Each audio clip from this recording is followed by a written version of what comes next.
Welcome to Hans ರುಚಿ ಅಡುಗೆ. ಬನ್ನಿ ಇವತ್ತು ನಾವು ಮಿಕ್ಸ್ ಸೊಪ್ಪಲ್ಲಿ ಹೇಗೆ ಮಸೊಪ್ಪು ಸಾರು ಮಾಡೋದು ಅಂತ ನೋಡೋಣ. ಇದಂತೂ ತುಂಬ ಆರೋಗ್ಯಕರವಾದ ರೆಸಿಪಿ. ಸೊಪ್ಪು ನಮ್ಮ ದೇಹಕ್ಕೆ ತುಂಬಾ ಒಳ್ಳೆಯದು. ಈಗ ಹೇಗೆ ಮಾಡೋದು ಅಂತ ನೋಡೋಣ.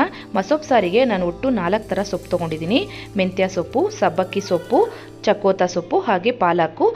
ಮಸೊಪ್ಪಿಗೆ ಯಾವಾಗಲೂ ಮಿಕ್ಸ್ ಸೊಪ್ಪಿದ್ರೆ ಸಾರು ಟೇಸ್ಟ್ ಚೆನ್ನಾಗಿರುತ್ತೆ. ನೋಡಿ, ಮೊದಲಿಗೆ ನಾನು ತೊಗರಿಬೇಳೆ 3/4 ಕಪ್ಪು ಹಾಗೆ ಅವರೆಬೇಳೆ 3/4 ಕಪ್ ತೊಗೊಂಡಿದ್ದೀನಿ. ಈರುಳ್ಳಿ 1 ಉದ್ದ ಕಚ್ಚಿಟ್ಕೊಂಡಿರೋದು, ಹಾಗೆ ಬೆಳ್ಳುಳ್ಳಿ 1 ಬಿಡಿಸಿಟ್ಕೊಂಡಿರೋದು, 2 ಟೊಮ್ಯಾಟೊ, ಒಂದು 10 ಹಸಿಮೆಣಸಿನ್ಕಾಯಿ ತೊಗೊಂಡಿದ್ದೀನಿ, 2 ಟೇಬಲ್ ಸ್ಪೂನಷ್ಟು ಕಾಯಿ ತುರಿ ತೊಗೊಂಡಿದ್ದೀನಿ. ನೆಕ್ಸ್ಟು ಈಗ ಪುಡಿ ತೊಗೊಳ್ಳೋಣ. 1 ಟೇಬಲ್ ಸ್ಪೂನಷ್ಟು ಬೇಳೆ ಸಾಂಬಾರು ಪುಡಿ ತೊಗೊಂಡಿದ್ದೀನಿ. ಈ ಸಾಂಬಾರು ಪುಡಿ ಹಾಕಿದ್ರೆ ಸಾರು ಟೇಸ್ಟ್ ಚೆನ್ನಾಗಿರುತ್ತೆ. ಒಗ್ಗರಣೆಗೆ ಅರ್ಧ ಈರುಳ್ಳಿ ಮತ್ತು ಒಂದು ಅರ್ಧ ಬೆಳ್ಳುಳ್ಳಿನ ಜಜ್ಜಿಟ್ಕೊಂಡಿರೋದು. ಸೊಪ್ಪು, ಮಿಕ್ಸ್ ಸೊಪ್ಪು ಚೆನ್ನಾಗಿ 3 ಸಲ ತೊಳೆದಿಟ್ಕೊಂಡಿದ್ದೀನಿ. ನೋಡಿ, ಈಗ ಒಂದು 3 ಗ್ಲಾಸಷ್ಟು ನಾನು ನೀರು ಹಾಕ್ಕೊಂಡಿದ್ದೀನಿ. ನೀರು ಸ್ವಲ್ಪ ಕಡಿಮೆನೇ ಹಾಕ್ಕೊಳ್ಳಿ. ಈಗ ಬೇಳೆ ಹಾಕ್ಕೊಳ್ತಾ ಇದ್ದೀನಿ. ನೆಕ್ಸ್ಟು ಅವರೆಬೇಳೆನೂ ಹಾಕ್ಕೊಂಡಿದ್ದೀನಿ. ಮೊಸಪ್ಪು ಸಾರಿಗೆ ನೀರು ಜಾಸ್ತಿ ಹಾಕ್ಕೊಂಡು ಸೊಪ್ಪನ್ನ ಬೇಯಿಸ್ಕೊಳ್ಬಾರ್ದು, ಯಾಕಂದರೆ ನೀರು ಕಡಿಮೆನೇ ಇರಬೇಕು. ಯಾಕಂದರೆ ಮಸೊಪ್ಪು ಸಾರು ಯಾವಾಗಲೂ ಗಟ್ಟಿಗೆ ಮಾಡ್ಕೊಳ್ಬೇಕು. ಈಗ ನೋಡಿ, ಹಸಿಮೆಣಸಿನ್ಕಾಯಿ ಹಾಕ್ಕೊಳ್ತಾ ಇದ್ದೀನಿ. ನೆಕ್ಸ್ಟು ಈರುಳ್ಳಿನ ಹಾಕ್ಕೊಳ್ತಾ ಇದ್ದೀನಿ ಮತ್ತು ಬೆಳ್ಳುಳ್ಳಿನೂ ಹಾಕ್ಕೊಳ್ಳೋಣ. ಈಗ ಟೊಮ್ಯಾಟೊನ ಕಟ್ ಮಾಡಿ ಹಾಕ್ಕೊಳ್ತಾ ಇದ್ದೀನಿ. ನೋಡಿ, ಇದೆಲ್ಲ ಆದಮೇಲೆ ಈಗ ಸೊಪ್ಪು ಹಾಕ್ಕೊಳ್ಳೋಣ. ಸ್ಟವ್ನ ಹೈ ಫ್ಲೇಮಲ್ಲೇ ಇಟ್ಕೊಂಡಿದ್ದೀನಿ. ಈಗ ನೋಡಿ, ಸೊಪ್ಪು ಹಾಕ್ಕೊಳ್ಳೋಣ. ಗ್ರೀನಾಗೇ ಇರಬೇಕು ಸಾಂಬಾರು. ನಾವು ಸೊಪ್ಪನ್ನ ಜಾಸ್ತಿ ಬೇಯಿಸ್ಕೋಬಾರ್ದು. 1 ವಿಸಿಲ್ ಬಂದರೆ ಸಾಕು, ಜಾಸ್ತಿ ಕೂಗಿಸ್ಕೊಳ್ಳಬಾರ್ದು. ನೋಡಿ, ಈಗ ಕುಕ್ಕರ್ ಕ್ಲೋಸ್ ಮಾಡಿ 1 ವಿಸಿಲ್ ಬರ್ತಾ ಇದ್ದಾಗೇ ಸ್ಟವ್ನ ಆಫ್ ಮಾಡಿಬಿಡಬೇಕು. ಈಗ ನೋಡಿ, ಕುಕ್ಕರ್ ಕೂಗಿದೆ. ಓಪನ್ ಮಾಡಿ ತೋರಿಸ್ತಾ ಇದ್ದೀನಿ. ಸೊಪ್ಪೆಲ್ಲ ಚೆನ್ನಾಗಿ ಬೆಂದಿದೆ. ಈಗ ಇದನ್ನು ಒಂದು ಪಾತ್ರೆಗೆ ಸೋರ್ಲು ಹಾಕೊಳ್ಳೋಣ. ನೀರನ್ನೆಲ್ಲ ಬಸ್ದು ಬಿಡೋಣ. ನೀರೆಲ್ಲ ತೆಗೆದು ಸೊಪ್ಪು ಬೇಳೆ ಮಾತ್ರ ರುಬ್ಕೋಬೇಕಾಗತ್ತೆ. ಹಳ್ಳಿ ಕಡೆ ಇದನ್ನು ಮಸ್ತ್ ಬಿಟ್ಟು ಕೂಡ ಮಾಡ್ತಾರೆ. ಈಗ ನೋಡಿ, ಬೇಳೆನೂ ತೋರಿಸ್ತಾ ಇದ್ದೀನಿ ಎಷ್ಟು ಚೆನ್ನಾಗಿ ಬೆಂದಿದೆ. ಮಿಕ್ಸಿ ಜಾರ್ ತೊಗೊಳ್ಳೋಣ. ಈಗ ಅದಕ್ಕೆ 1 ಟೇಬಲ್ ಸ್ಪೂನಷ್ಟು ನಾನು ಸಾಂಬಾರು ಪುಡಿ, ಬೇಳೆ ಸಾಂಬಾರು ಪುಡಿ ಹಾಕ್ಕೊಂಡಿದ್ದೀನಿ. ಈಗ 2 ಟೇಬಲ್ ಸ್ಪೂನಷ್ಟು ಕಾಯಿ ತುರಿ ಹಾಕ್ಕೊಂಡಿದ್ದೀನಿ. ಈಗ ಇದಕ್ಕೆ ಸೊಪ್ಪು ಬೇಯಿಸ್ಕೊಂಡಿರೋದು ಮತ್ತು ಬೇಳೆ ಎಲ್ಲನೂ ಒಟ್ಟಿಗೆ ಹಾಕಿ ರುಬ್ಕೊಳ್ಳೋಣ. ನೋಡಿ, ನೀರೆಲ್ಲ ಸೋರಿದೆ. ಈಗ ಇದನ್ನು ಇದಕ್ಕೆ ಹಾಕ್ಕೊಳ್ತಾ ಇದ್ದೀನಿ. ಸ್ವಲ್ಪ ಬಿಸಿ ಆರಿಸ್ಕೊಂಡು ಹಾಕ್ಕೊಳ್ಳಿ. ಬಿಸಿ ಜಾಸ್ತಿ ಇದ್ದರೆ ಎಕ್ಕರು ಬಿಡುತ್ತೆ, ಹಾಗಾಗಿ ಬಿಸಿ ಆರಿದೆ. ಈಗ ಕ್ಲೋಸ್ ಮಾಡಿಬಿಟ್ಟು 1 ಸೆಕೆಂಡ್ ರುಬ್ಕೋಬೇಕಷ್ಟೇ. ಜಾಸ್ತಿ ನುಣ್ಣಗಾಗಬಾರ್ದು. ನೋಡಿ, ಈ ಥರನೇ ದಪ್ಪ ದಪ್ಪನೇ ಇರಬೇಕು.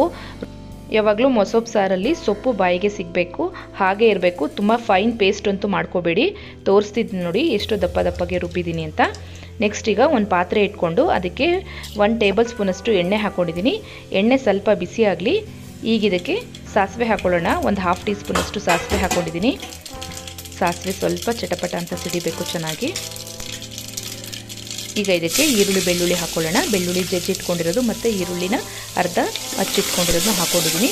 ಇದು ಅಷ್ಟೇ ಸ್ವಲ್ಪ ಕೆಂಪಗಾಗೋವರೆಗೂ ಫ್ರೈ ಮಾಡ್ಕೋಬೇಕು. ನೋಡಿ, ಕೆಂಪಗಾಗಿದೆ. ಈಗ ಇದಕ್ಕೆ ನಾವು ರುಬ್ಬಿರೋದನ್ನ ಹಾಕ್ಕೊಳ್ಳೋಣ.